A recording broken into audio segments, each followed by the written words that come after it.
بے نظیر بھٹو شہید human resources and research development board اور اکیڈمی آف ایویشن ایکسیلنس بطور ٹریننگ پارٹنر اہم کردار ادا کر رہا ہے، جبکہ بے نظیر بھٹو شہید ہیومن ریسورسز ڈیولپمنٹ بورڈ ابتدا سے ہی نوجوانوں کو ہنرمندی کی جانب راغب کر رہا ہے۔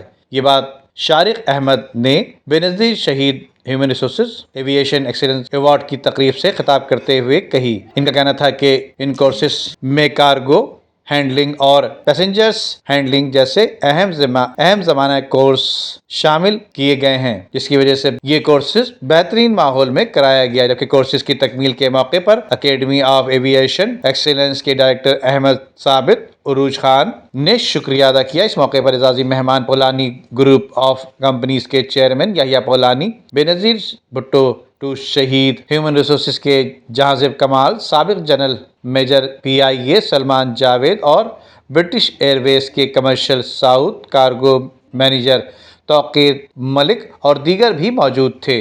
اس حوالے سے شارق احمد کا کہنا تھا کہ حکومتی سطح پر طلباء و طالبات کی سرپرستی ہم کر رہے ہیں۔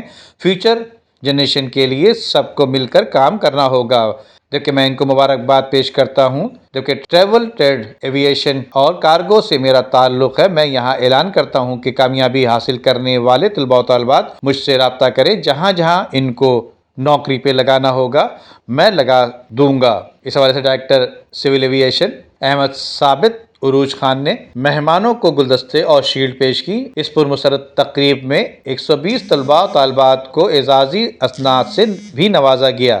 ندیم صدیقی، میٹرو 7 پاکستان۔